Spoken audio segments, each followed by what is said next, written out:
Ladies and gentlemen, let's talk to your headliner, and it's brought to you by Burrard Physiotherapy. Maybe you've slipped in the bathtub.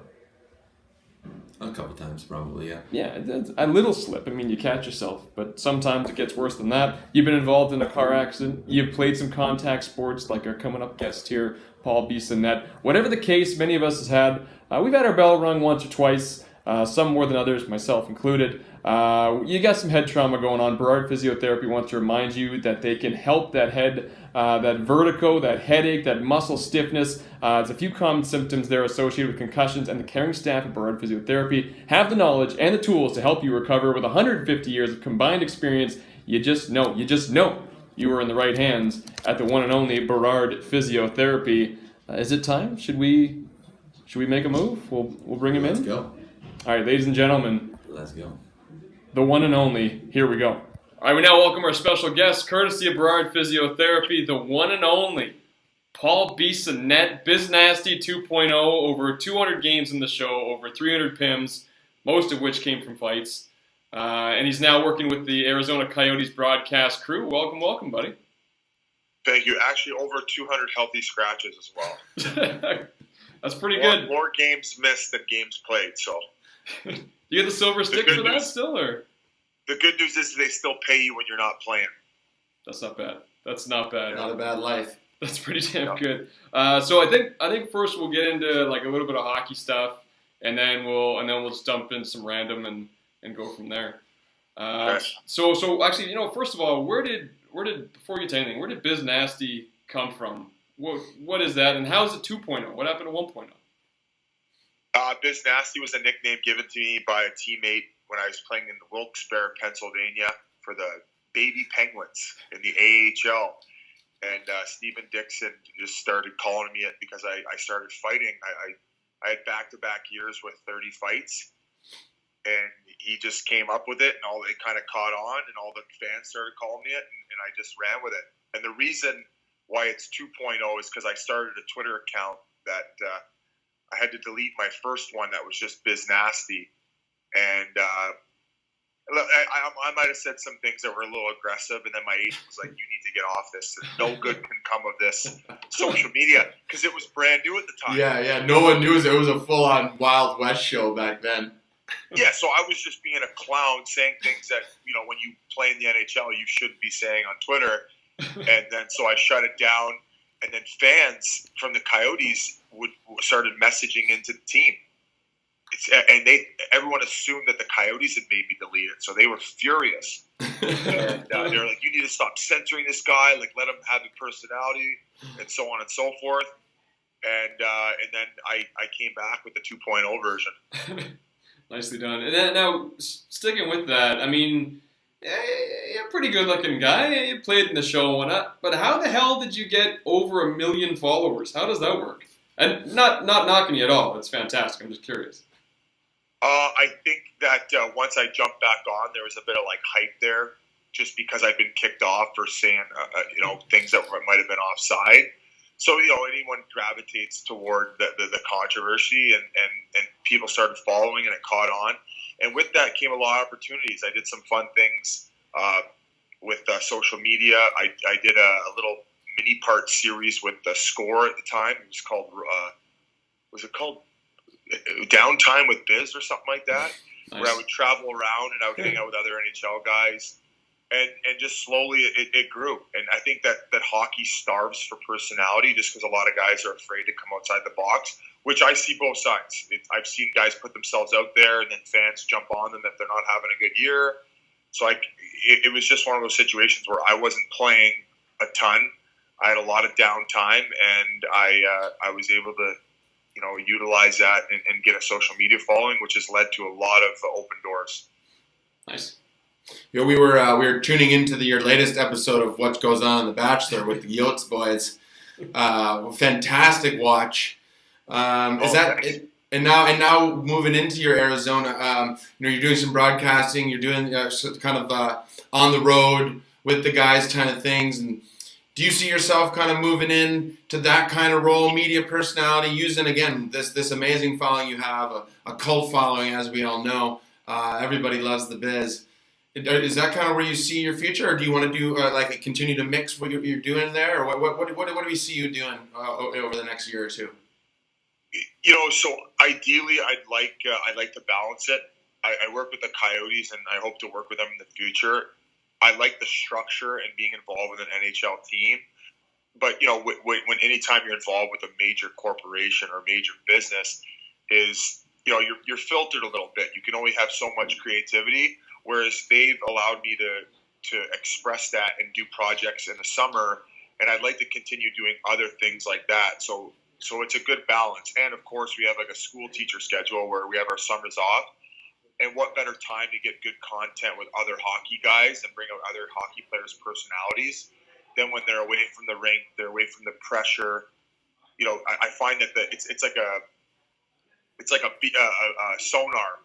Where like you get towards the rink and it's like beep, beep, beep, beep, beep, beep. Like their radars are up. They ain't giving you anything other than the cliche answers. But if you can get them in the summertime when they're done their Friday training and they got the weekend off and they're not thinking about the fact that they haven't scored in 3 games, you can get a lot of good content. And there's a lot of hockey players with great personalities. They just might be a little timid to show it. Yeah. You're a breath of fresh air, man. It's so true, and it's great that you get that. I don't know. I mean, going in the room and stuff, you can see with like lots of players, they're so afraid to open up. Sometimes you go off the board though, you go outside the box, then they'll show you their personality and get right into it.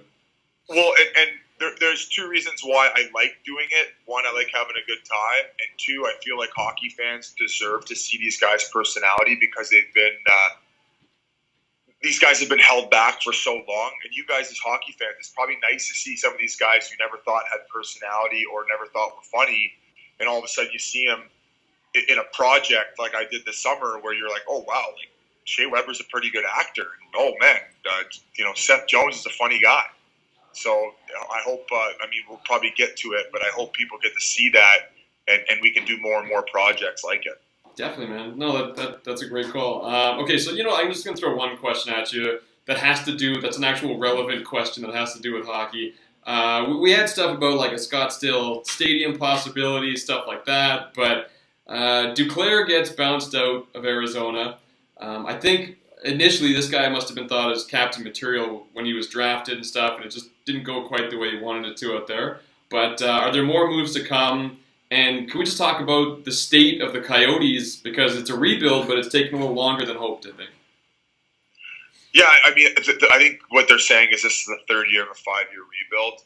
There was a little bit of, I would say, tension in the organization. You had Dave Tippett, who's a very reputable, well-respected coach who, he's established. He didn't really want to go through the rebuild. He wanted to have competitive teams. And my first 3 years with the organization, when he first came in, we had teams that were projected to finish 14th and 15th in the league, and we ended up making playoffs 3 years in a row and then made a run to the conference finals. Regarding the Duclair situation, I think it was just a good fit for him to leave and for us to move on, maybe based on the way our coach saw him as a player. And a lot of the time when someone gets moved and they're young and there's a big name attached to it, everyone's looking for like, oh, what's the drama behind it? What's the let's create all these storylines. But sometimes it's just like, hey, I don't think this is going to be a fit. We think you can fit here better. We're going to get an asset return, and let's just both go be happy. And I think that was the case here. Duclair's been doing well in Chicago.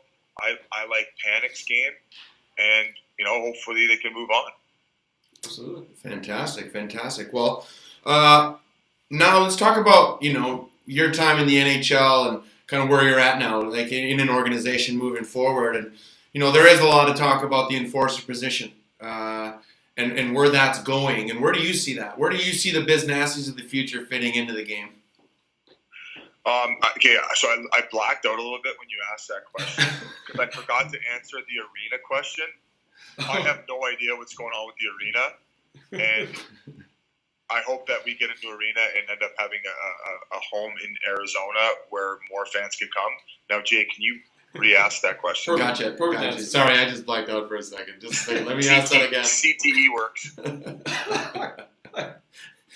We're talking about, speaking of CTE, we're talking about your position over many years, it was the enforcer. And where do you think that position is going? Where are the Biz Nasties of the future going to fit in?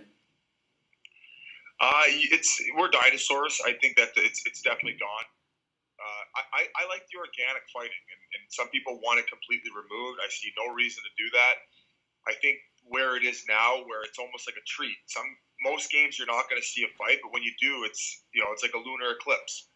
And now more so than ever, they're happening organically, where it's a lot more passionate. Whereas a lot of the time, I would just line up and tap a guy in the shin pads, and we would punch each other in the face. I have no problem with that leaving the game. Now, I'm fortunate that it still existed when I was coming up through the ranks, because if it wasn't for that, I wouldn't have gotten a sniff.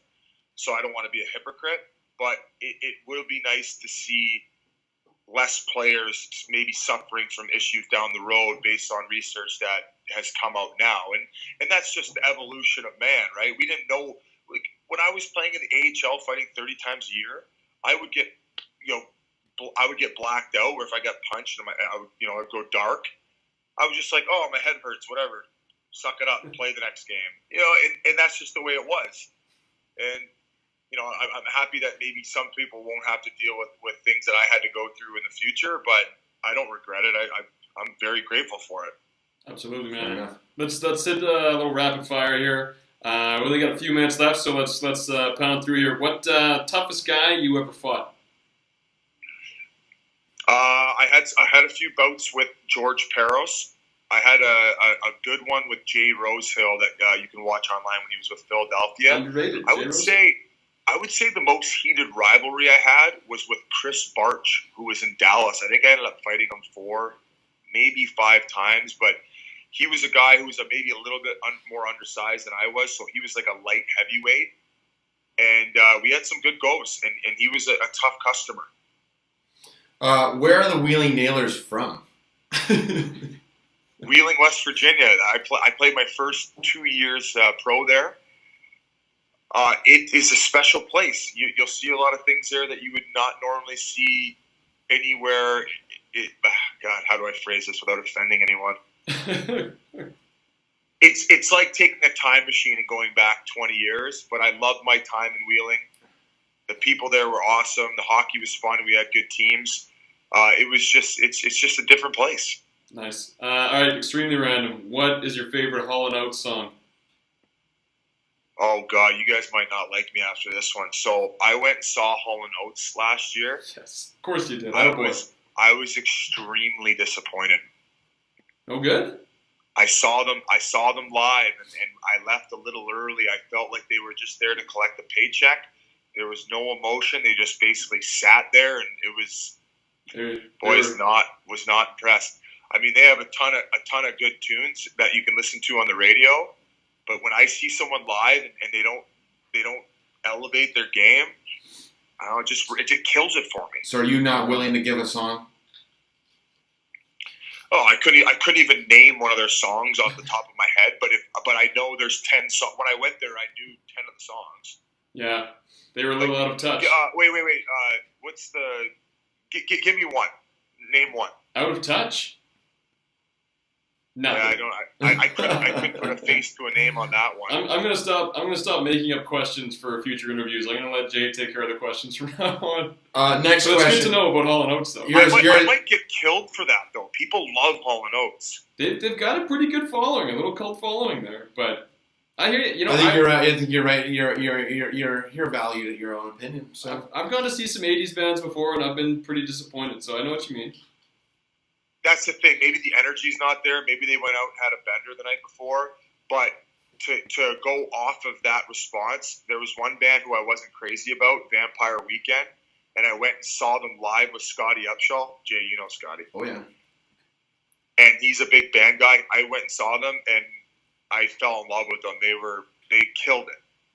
Nice. Very good. Okay, now you're an NFL fan, in particularly the Green Bay Packers. Quick one. Now that the football season's over, who are you looking forward to next year, and who's going to win the Super Bowl 2019? Well, I consider we're talking about Super Bowl. I think, let's talk about the Patriots. I love when they win because I love reading all the hate they get online. For me, it's so entertaining how much hate people generate towards them. Bill Belichick is a genius. He's flat out genius at his own craft. I don't think there'll ever be another coach like him. I love Brady. He's 41? I think so. He's up there. I still think they'll be back in the Super Bowl again next year. And I mean, of course, the Packers, because Aaron Rodgers is healthy. And I think a lot was shown when Aaron Rodgers went down. That team went from bottom of the barrel. When they have him, they're a potential Super Bowl winning championship. Or that didn't make sense. A Super Bowl winning team. Nice. Okay. Last question for you. We got a Bolts. Name a current NHLer, if you can, or past NHLer, anybody that you played with that was not a locker room guy. He would get changed and go home to shower. You know they're out there. I know they're out there. No, never happened. And even if it did, I couldn't embarrass them on here like that. I have heard stories of a few guys in the show that they wait till either guys are completely done or they run in early after practice and they like cover up their junk and shower. Where I don't know if the guy's got like cauliflower going off his cock or something, or he just doesn't like the size of his weapon. But like, who cares? It's just a bunch of guys. I have a grower, not a shower. It's not huge in the showers. You know. All right, that's a good finish. You cannot finish quickfire round better than that. Beautifully done. Awesome. Well, thanks as always for coming on. Always entertaining, and let us know when you come up to Vancouver with the Coyotes, and we'll take this off the ice. Okay, but have you ever played with a guy that did shower after the games? 100%. Both of you guys. I have. I mean, I've just played beer league, so there's a whole bunch of them. But 100%. There was some guys that literally they would just walk out of the training, and we used to have to fine them for how much they stunk. We'd have the stink rule, and if guys. I've played from guys that just don't have showering in their culture. Like I don't know, African guys, or like there's been some guys that just aren't used to that, going in and showering after games. So we used to have to fine them. A stink fine, we called it. Well, Ryan, I could sympathize maybe for a beer league guy because he forgot a towel, but when you're training with a professional team, everything's there. Yeah. Even your shampoo. Even shampoo. Hey, the one time I dealt with a really stinky teammate, the guy's name was Tomasz Chabi. He was from the Czech Republic, and it was in junior. I never smelt such bad BO. He would walk on the bus for road trips, and the whole bus would stink like rotten onion. We started putting deodorant in his stall at the rink, and he would walk up to his stall and look at it and throw it in the garbage every time. Yeah. No doubt he didn't make the show. Oh yeah, he eventually left the team. He had a rough go. He wasn't feeling it. He wasn't feeling the whole deodorant culture, so he left. Fair enough. See, there's two sides to the coin. Is that I played with guys that thought they were in the show and they'd sweat their ass off, and then they'd throw in their jeans right after and run out the door. It's like, show your junk. Nobody cares. No one's looking. But and then there's the other one who's too comfortable in the room. We used to have a goalie that would walk around. He'd be hanging out, and he would like put his leg up on the bench next to you and like give you tips on your game. So, oh no, that's no good. That's no good. So his sack's just like right on your chin. He's telling you where you should be positionally. Yeah, hanging brain right in your face. Yeah, so there's two sides to it, but there you go. Hey man, really appreciate you coming on, and when you're in town, definitely let us know, and we'd love to get you in here, or we're back on the horn again, and we'll get it going. Yeah, and people from Vancouver, look out for that Biz Nasty Does BC documentary. We've been having some issues with licensing the music, but hopefully it's out soon. And maybe even Van City Buzz would want to buy it. Who knows? Now we're talking. I'm in that, by the way. I hope I made the cut. And, yeah. Oh, yeah. You're in the finale with Connor McDavid. Oh, nice. Great company as always, boys? There you go. All the greats in that episode. Exactly. Beautiful. All right, buddy. Talk to you in a bit. Thanks again, man. Appreciate it. Cheers. See you, buddy.